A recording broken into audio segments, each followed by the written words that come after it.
Bonjour et bienvenue sur l'internaute.com Ouest France et 20minutes.fr pour Direct Politique, votre émission politique sur le web. Notre invité aujourd'hui est Ségolène Royal, ministre de l'écologie, du développement durable et de l'énergie. Bonjour Ségolène Royal. Bonjour. Merci d'être venu sur ce plateau. Michel Urvois, éditorialiste politique à Ouest France, et Pierre Kutcher, rédacteur en chef adjoint de 20 minutes, sont aussi avec moi. Ils vont co-présenter l'émission. Je vous rappelle rapidement le principe. Vous avez un peu moins d'une heure pour réagir et poser vos questions pendant l'émission sous votre vidéo ou sur les réseaux sociaux, #Direct Politique. Ségolène Royal, on commence tout de suite avec une actualité très très chaude. On l'a appris cette nuit. Christophe de Margerie, le PDG de Total, est mort brutalement dans un accident d'avion en Russie. Simplement, quelle image garderez-vous de ce grand patron de la plus grosse ou de l'une des plus grosses entreprises françaises ? C'est en effet la stupéfaction et ma pensée va d'abord à sa famille, à ses proches, à tous les salariés aussi de ce groupe Total magnifique dont qu'il a su hisser à l'échelon mondial. C'est un très grand dirigeant d'une très grande industrie. Et ça montre aussi la capacité des grands dirigeants français à structurer, à consolider, à faire émerger un groupe. Et puis en plus, ce que je voudrais dire, Total fait partie du secteur de l'énergie, c'est qu'on pouvait parler avec Christophe de Margerie sans tabou de l'avenir de l'énergie, non seulement pour notre pays, mais aussi pour l'avenir de la planète. Alors justement, vous avez beaucoup consulté dans le cadre de la loi de transition énergétique, et notamment avec lui, vous avez beaucoup échangé. Qu'est-ce qu'il vous a préconisé? Qu'est-ce qu'il se préparait à faire pour l'après-pétrole? Justement, vous savez, il était à la tête d'une industrie de l'énergie fossile. Et il réfléchissait beaucoup au mix énergétique, à la question des énergies renouvelables, puisque Total aussi investissait dans ces énergies du futur. Il réfléchissait aussi à la maîtrise de l'énergie. Enfin, c'était quelqu'un de très très créatif et qui essayait d'imaginer le futur. C'était un acteur positif dans votre démarche. Je ne voudrais pas en ajouter plus, parce que là, je crois que le groupe est en deuil, la famille est en deuil, et je pense qu'il faut respecter maintenant ce moment de silence.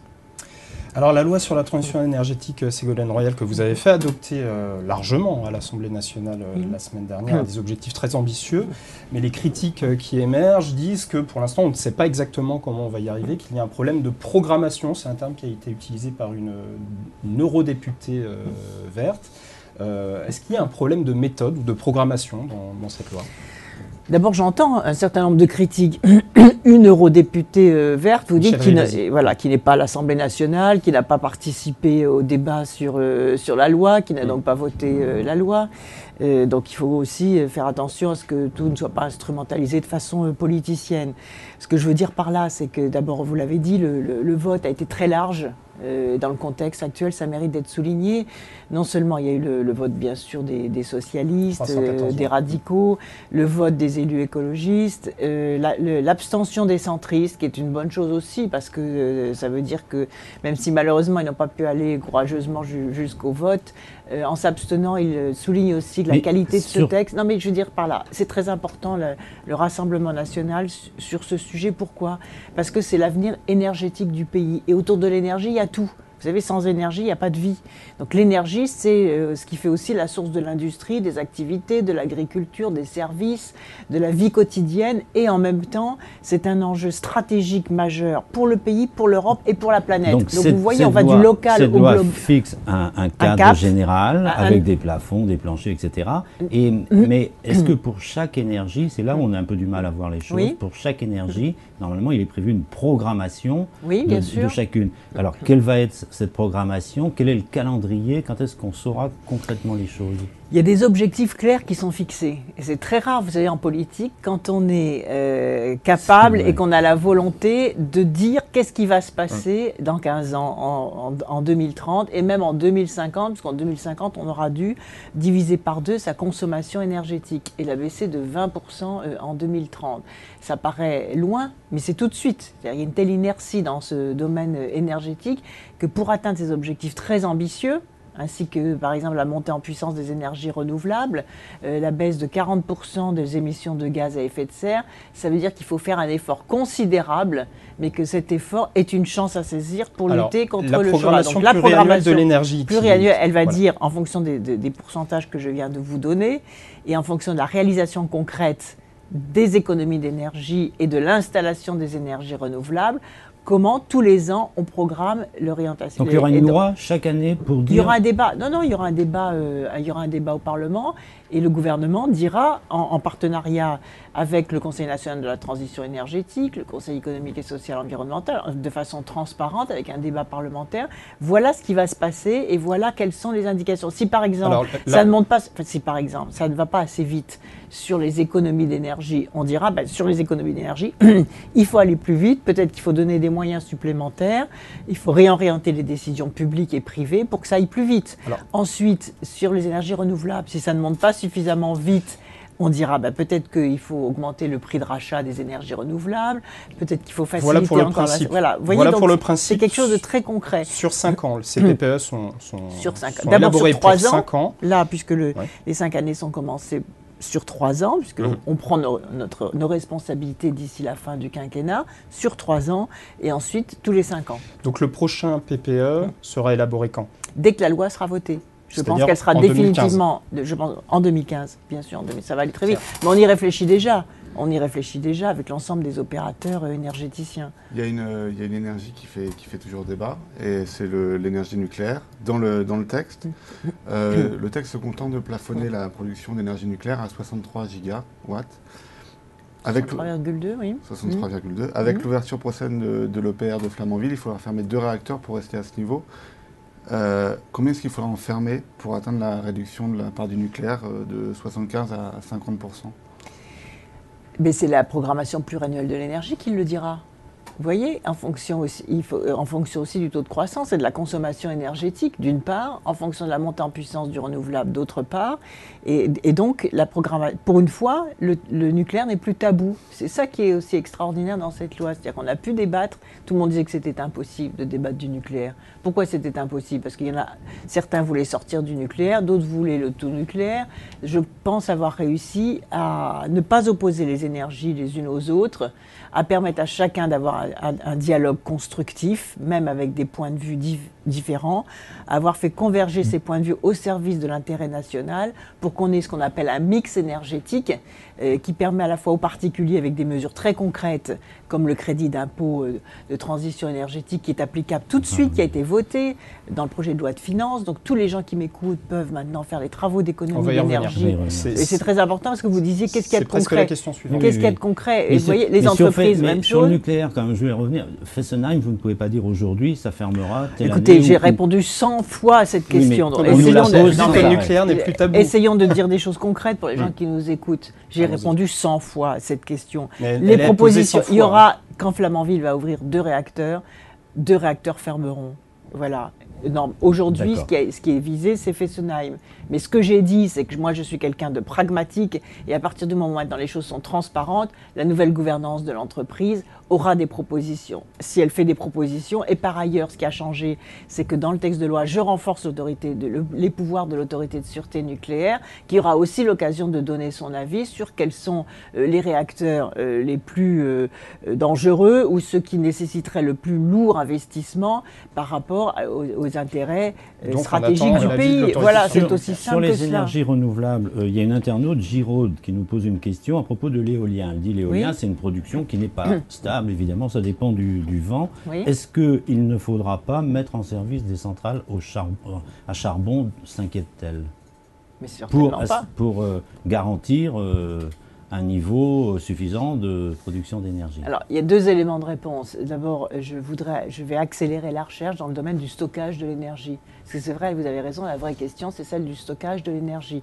Et dans les énergies renouvelables, il n'y a qu'une énergie renouvelable qui a réglé le problème du stockage, par définition, c'est l'hydraulique, c'est les barrages. Et c'est d'ailleurs la première énergie renouvelable. Je fêtais récemment les 80 ans de la Compagnie nationale du Rhône. Et dans mon texte de loi, il y a aussi un grand volet sur l'énergie hydraulique, et en particulier pour protéger les barrages français, notamment dans le cadre de l'ouverture à la concurrence, et pour faire en sorte que désormais nous puissions gérer l'hydraulique sur l'ensemble de la vallée d'un fleuve, avec le maintien d'une participation publique pour justement ne pas abandonner la gestion publique de cette énergie. Donc, le deuxième élément de réponse, il est hors de question de rouvrir des mines à charbon. Pourquoi ? Parce que précisément, la France a la capacité... centrales à charbon. Des centrales à charbon. Pourquoi? Parce que nous avons l'énergie nucléaire, précisément.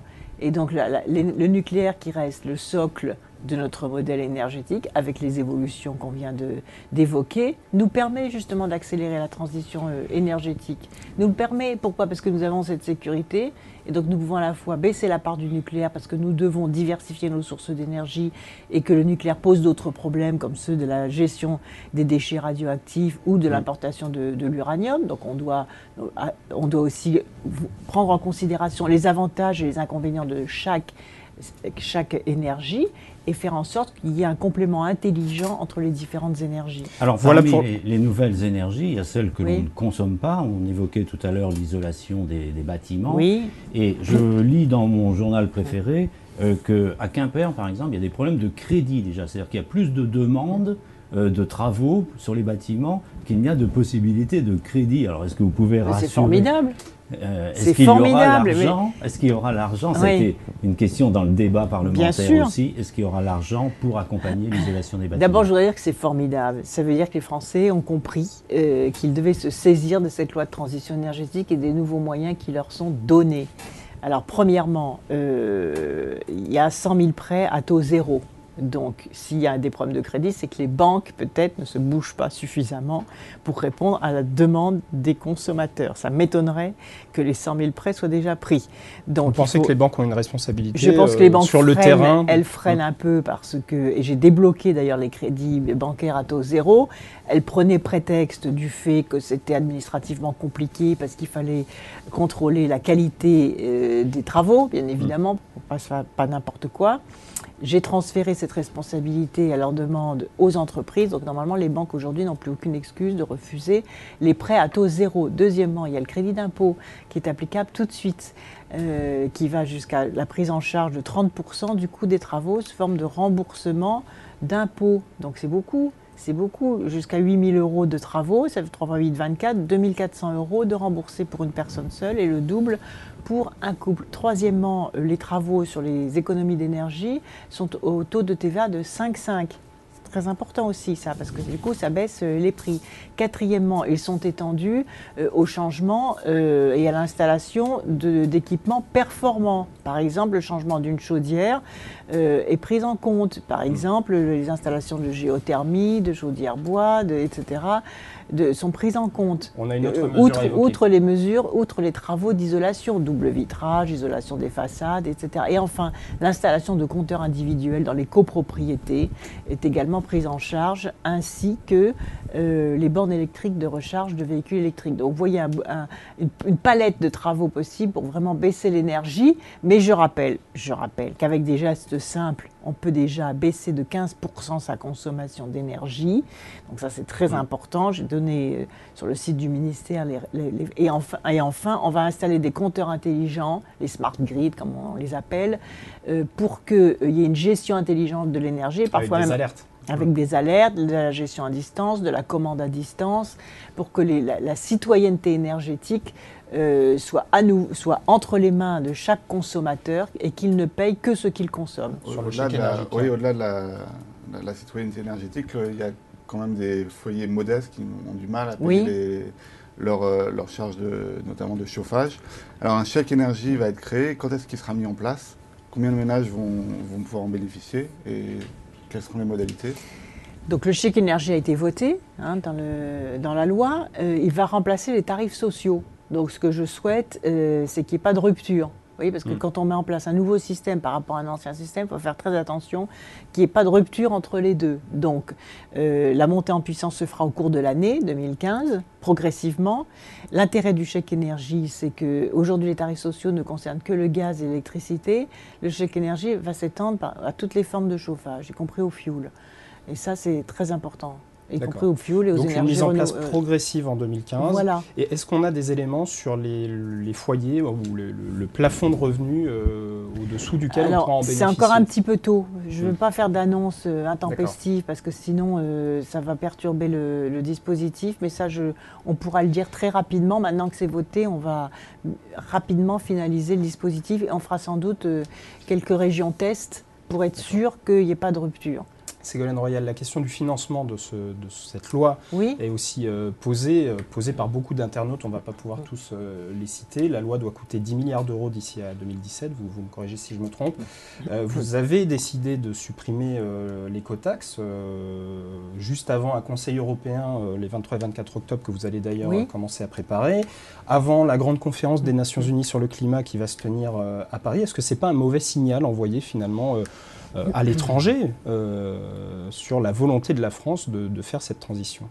Au contraire, c'est le signal du bon sens et du souci que j'ai de faire en sorte qu'on appelle les choses par leur juste nom et qu'on prenne des décisions efficaces. Et l'écotaxe n'était ni juste ni efficace, sinon elle serait faite depuis longtemps. Anne Hidalgo, qui voulait l'expérimenter à Paris, est très en colère, dit-on, qu'on arrête comme ça l'écotaxe, oui. J'ai pas vu beaucoup de portiques dans Paris, donc je suis très étonnée. Non, mais ça devait être expérimenté, c'était prévu. Oui. C'est curieux. Pas dans Paris, sur le périphérique. Elle doit être très mal informée, parce que j'ai pas vu beaucoup de portiques dans Paris. Quoi qu'il en soit, on a beaucoup d'internautes qui s'interrogent sur l'impact de dire n'importe quoi dans tous les sens, aussi, surtout de la part de responsables politiques. Mais ce que je veux dire par là, c'est que aujourd'hui, puisqu'a été voté hier les 4 centimes sur le gasoil, donc vous voyez, c'est une écotaxe, le gasoil, puisque c'est polluant. Voyez, et en plus, avec 0 frais de prélèvement.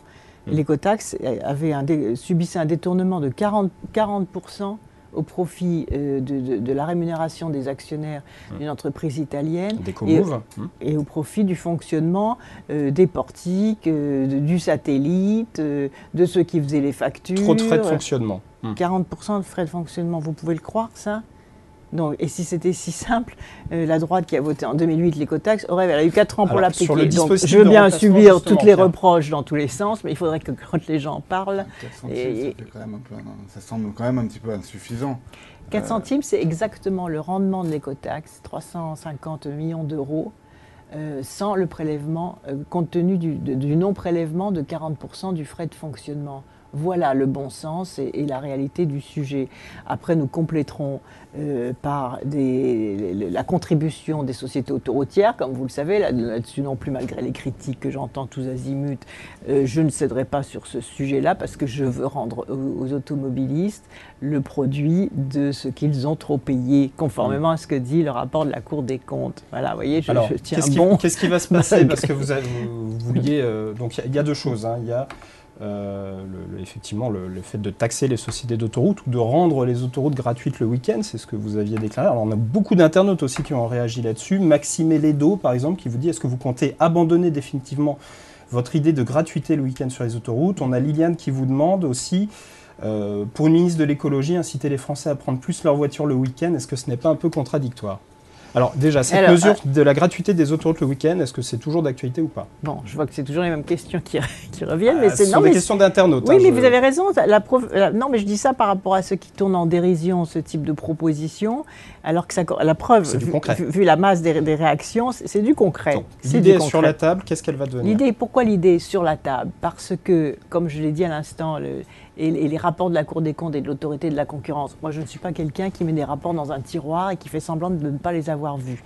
Donc, je regarde et qu'est-ce que je vois? Je vois que les sociétés autoroutières bénéficient d'une rente, qu'elles ont trop augmenté les prix par rapport à ce qui était convenu et que donc, d'un côté, on ne peut pas continuer à taxer les Français pour faire les travaux d'infrastructure, puisqu'il y a un manque à gagner pour faire les travaux d'infrastructure, le train, le transport, le fret ferroviaire, les transports urbains, etc. C'est ça qui manque aujourd'hui. C'est pour ça qu'était faite l'écotaxe. Et donc je vois que d'un côté, il y en a qui ont trop gagné d'argent en faisant trop payer le consommateur, et de l'autre, des consommateurs qu'il faudra encore taxer. Je dis non, il faut de l'ordre juste, et il faut remettre à plat, et d'ailleurs les transporteurs routiers l'ont dit aussi, 40% de la rente des autoroutes vient du péage des camions. Donc ils ont le droit de savoir où est allé l'argent, c'est tout. Et j'ai dit, il y a plusieurs idées sur la table, et à un moment j'ai dit, mais s'il faut rendre aux automobilistes aussi le trop perçu, il y a des gros problèmes de bouchons quand les familles reviennent et elles sont allées prendre l'air le week-end, c'est quand même leur droit.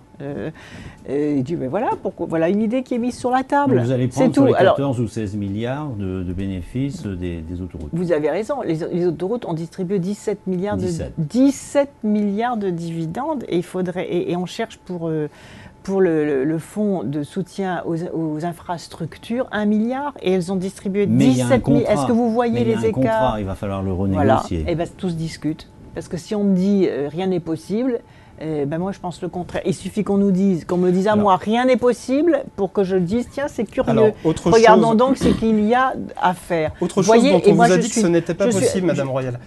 Michel Sapin, hier, vous a dit qu'il n'était pas possible de créer une vignette pour les camions étrangers, parce qu'on ne taxe pas les camions étrangers en Europe, on taxe éventuellement tous les automobilistes et tous les conducteurs qui empruntent les routes. Alors, on a beaucoup d'internautes aussi qui vous demandent, est-ce que vous allez insister et demander à ce que cette vignette sur les camions étrangers soit mise en place? Je vais insister. Pourquoi? Parce que ce que dit l'Europe, c'est qu'on ne peut pas taxer deux fois. Par exemple, on ne peut pas donner une vignette, imposer une vignette, par exemple, et faire payer également un portique écotaxe.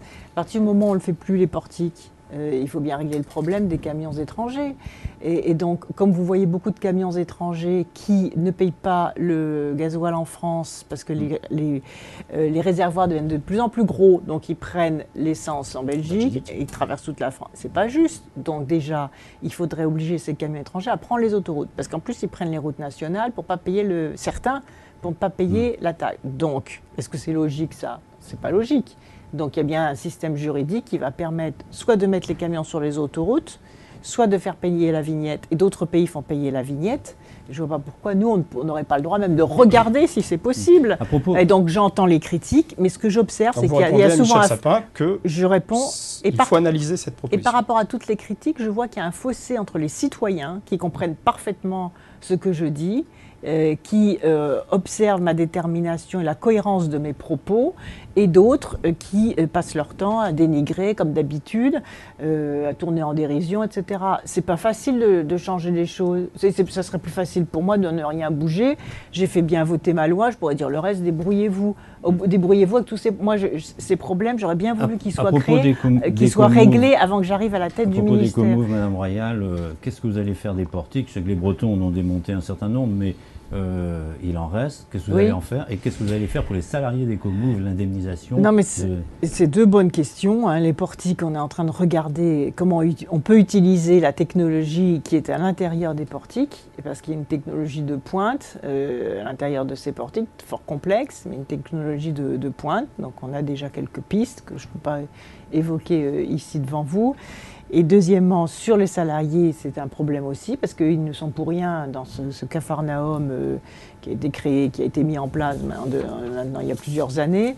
Et donc on va regarder, vous savez, dans la croissance verte et dans la transition énergétique, il y a beaucoup de choses à faire, notamment sur les compteurs intelligents, sur le pilotage des compteurs intelligents, et on va regarder avec la région, et moi je mettrai toute mon énergie pour trouver des solutions et pour montrer qu'on peut sortir d'une impasse intelligemment vers le haut en trouvant des solutions. Ségolène Royal, il nous reste un peu plus de 5 minutes. On va aussi parler un petit peu de politique avec vous. Ce week-end, on le sait, Martine Aubry a fait un retour médiatique avec notamment une intervention dans le JDD. Alors on va pas vous parler d'un éventuel retour de 2017, on va essayer de vous parler du fond puisqu'elle est venue avec des propositions. Martine Aubry, on va vous faire un pour-contre assez rapide sur quelques propositions qu'elle a faites. Et c'est Michel qui Alors oui, elle a parlé du CICE notamment en suggérant que les aides aux entreprises ne soient pas les mêmes ou soient réservées à celles qui sont soumises à la concurrence internationale. Vous seriez, vous, pour réformer le CICE? Je crois que ça a été tenté par le gouvernement. Donc il y a eu un certain nombre. Ce qui est important, c'est la contrepartie en termes de création d'emplois. Ce que le gouvernement a voulu, c'est faire quelque chose de rapide, avec des contreparties rapides en termes d'activité et d'emploi. Donc, il y a des entreprises qui ne sont pas exposées. Oui, mais vous savez, quand on n'est pas aux responsabilités, le IACA, c'est toujours un peu délicat parce que c'est quand même... il y a peut-être des choses qui paraissent bonnes comme ça dans l'affirmation. Donc vous dites que c'est plus simple de le maintenir tel qu'il est. Moi, je pense que d'une façon générale, il faut faire attention dans les moments difficiles. Est-ce que dans les moments difficiles, est-ce que c'est le moment, disons, je le fais sous forme de question, est-ce que c'est le moment dans ces périodes difficiles où le gouvernement fait le maximum pour relancer l'activité, est-ce que c'est le moment de tirer contre son camp, contre sa famille politique? Je ne suis pas sûre. Pour relancer l'activité, il y a aussi le secteur du bâtiment. Signer un pacte d'investissement entre l'État et les collectivités locales pour protéger ce secteur, vous êtes pour, vous êtes contre? C'était quoi? Signer un pacte d'investissement entre l'État et les collectivités locales pour protéger le secteur du bâtiment. Oui, pourquoi pas. Ça fait allusion à la baisse des dotations aux collectivités. Écoutez, moi j'ai des solutions, on met en place le gouvernement met en place des solutions beaucoup plus opérationnelles, puisque là on a mis en place une ligne de crédit de 5 milliards d'euros à la Caisse des dépôts pour faire les travaux d'isolation et de performance énergétique dans tous les bâtiments publics. Donc on est déjà en activité là-dessus. Le mouvement est en cours. Comme vous le dites, les collectivités locales, les particuliers et les collectivités locales ont compris qu'ils pouvaient se saisir de cet outil. Et la relance du bâtiment, elle se fera par la transition énergétique.